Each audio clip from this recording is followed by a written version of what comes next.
knew I'd be a real estate millionaire despite being a two-time college dropout, and in today's video, I'm going to be breaking down for you step by step exactly how you too can earn your first $1 million in real estate. First thing I want to talk about in this video is I'm going to legitimately break down to you the exact steps that I've taken to help earn over $1 million a year consecutively in the real estate business. The first thing that I want to talk about in the commercial business is about controlling deal flow.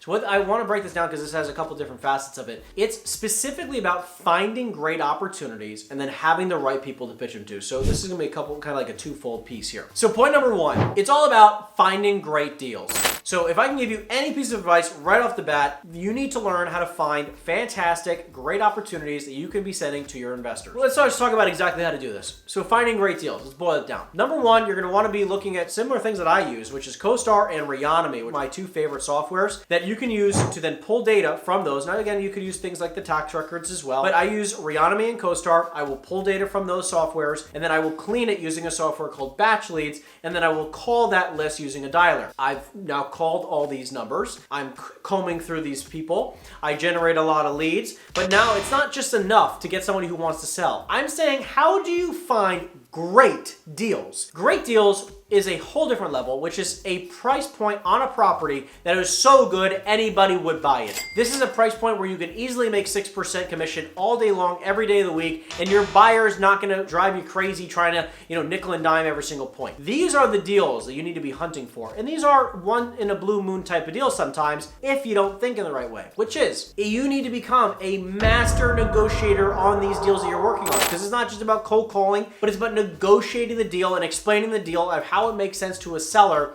at a lower price than what they're possibly thinking, or at the price that it does make sense at, period. Because if you're not a master negotiator, you're gonna have a very, very, very tough time when it comes to finding great deals. You might find a lot of people who will go, yeah, sure, I'd like to sell, of course, give me $2 million for my $1 million building. I'm talking about finding properties that are like $500,000 prices for $1 million building. Who here would not want to buy that type of deal? It's about becoming a fantastic negotiator. This is how you allow yourself to find great deals, because you're finding opportunities of people who like to sell and then negotiating right off the bat, saying you have a client and working with a buyer and lowballing a lot of these people. Think about it. Most sellers don't know what their property is worth. And there's two sides of the same coin, because I want you to know, if I have a seller comes to me and they want to list their property for sale or it's a referral from a friend, I will 100% of the time work to help them get the best price possible, hands down, in the story. This is just cold calling, saying, hey, in this instance, I'm working on behalf of my buyer. My buyer wants a great deal and I'm gonna help him get a great deal. Now listen, if you're not motivated to sell it, totally normal. But if you're looking to sell your property ASAP, I've got the right people in place. And those are the type of people I'm looking for. A motivated seller who needs to sell their property fast, who wants a no hassle kind of deal, and they know that their price might have to be a little bit lower than the market value. Like I talked about, cold calling them, finding some leads, then negotiating them ahead of time is gonna allow you to absolutely find some absolute great opportunities. You just need to know how to underwrite them so you can find them. Point number two is maximizing the amount of money you make on every single deal. The way I see this is, the better the deal I can negotiate ahead of time, the more money I can make. If I take a deal and a seller tells me they want $1 million and the property is really worth about $1 million, and I go, hey, I have a client who wants to offer you $800,000. They will go, I won't take 800, but I'll do 950. Great. I'll go to my buyer and say, like, listen, I have a deal for $1 million, and then they'll come in at $1 million. I already have it locked at 950 and I can make 5%, right? Or I can try to keep negotiating and see if I can get them down to 940, and then I'll try to make 6%. When I keep these deals off market, I can negotiate all these deals ahead of time so that the buyer gets a good price and the seller gets a good price and Henry gets a good price. It's all about negotiating the deals, because the better deal that you can negotiate, the more money you can make on the deal. When you're working with really big numbers, all of a sudden these types of deals where think about it, if you have a really good deal and the deal makes sense all day long at $4 million and you negotiated with the buyer, they want a net $3.5 million. Guess what? You're going to easily be able to make a 6% commission and no one's going to bat an eye. The buyer's going to be happy, the seller's going to be happy, and you're going to be super happy too. Now, I've even seen people negotiate a 7 or 8 or 9% commission on their thing and everybody's happy because the seller just wants to take home what they want to take home and the buyer wants to pay what they want to pay. So who cares what you make on the in-between? It's all about how you negotiate the deal. The more money you can make on these deals, the less business you have to sell to make good money. So I've realized that on every deal that I sell or every deal that I work on, I want to make sure that I make the most money possible, not at the expense of anybody else, but also while it's a win-win-win for my seller, my buyer, and myself. Because those types of deals people want to work with you over and over and over again. If they see hypothetically that the seller's not making what they want, the buyer's not making what they want, they're not even gonna do the deal. It's not gonna matter. But if everyone gets the price that they want, everybody's happy. Point number 3 is control a lot of inventory.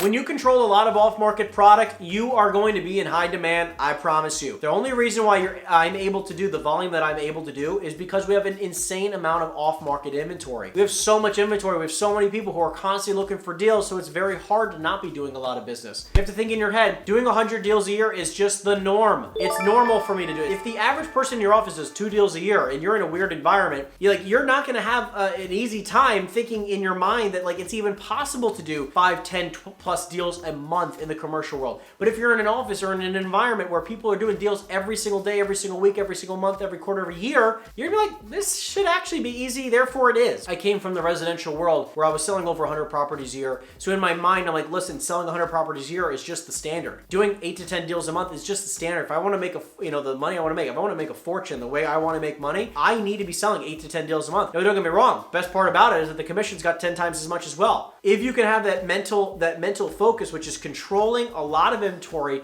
and allowing you to think, saying like, hey, like this is the amount of business I need to be selling. Like this is my new mental standard. This is my financial thermostat. This is where I'm at, and I'm not lowering this bar, and I'm going to work like my life depends on it to get to this point and stay, if not exceed this point. You're going to see a massive income jump in your life. The people who control the most inventory are going to see a massive amount of deals come through, right? Because if you have a lot of off-market deals, then doing a deal a month is going to be simple, right? If you have like 40 off-market deals versus 400 off-market deals, it's going to be a completely different story of how much business you're probably doing. But if you have 3 off-market deals, guess what? You're probably not going to sell a lot of business. That's why I'm saying build your inventory. Make a lot of phone calls, become incredibly proficient at the phones, and then what's going to happen over time is that this is going to compound and compound and compound and compound, and eventually you'll look back and be like, wait a second, I have like 100 off-market opportunities for people. I have 100 sellers who all want to sell for a decent price, and I can bring my buyer clients to them, and I know I can get a deal done each and every single week or every month. And think about it, even if you just did maybe a deal a month, or maybe just a deal every other month, you're making $50,000 to $100,000 a closing, you're gonna make good money. Point number next is buy deals yourself.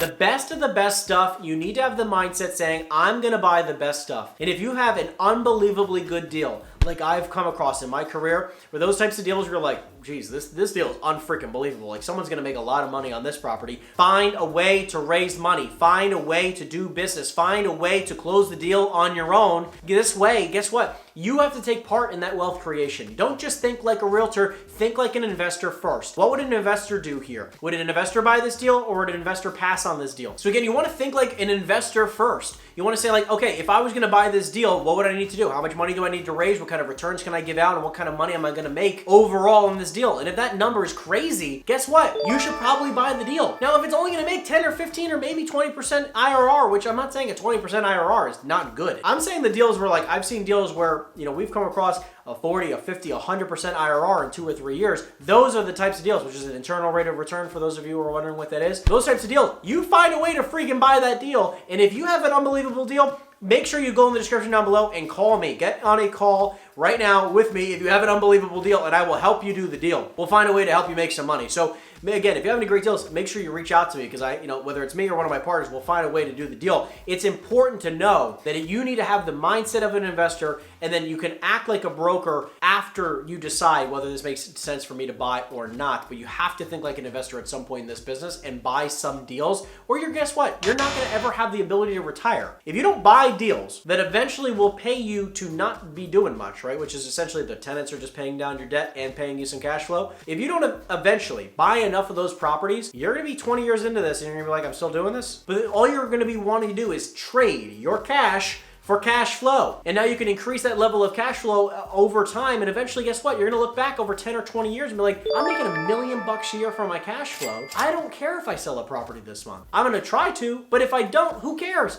And maybe you're doing both. Maybe you're making $1 million a year from your cash flow, and you got $1 million a year coming in from your selling your properties as a broker each and every single year. Now you're making $2 million a year, and as that time grows, maybe by year 30, now you're making $3 million a year in cash flow, and you're making still $1 million a year selling properties. You never know. The only way that you're gonna change the generational wealth in your family is by you changing your actions. This is why I'm saying you wanna think like an investor, and you wanna buy the best deals possible. Okay, so now here's the last piece of advice, and honestly my favorite, which is whoever controls the most and best inventory and has the most qualified buyers to buy them makes the most money. I know it sounds obvious, but let me break this down. If you have the most off-market deals of anyone in your area, you have the best deals of anyone in your area, best price stuff, okay? You're able to find good deals, and you have access to a plethora of great buyers, of people who are looking for product all the time, people who buy lots of deals all the time. You are going to have a very tough time not making a lot of money. Those three things are gonna be absolutely the most crucial things that I would focus on for you to help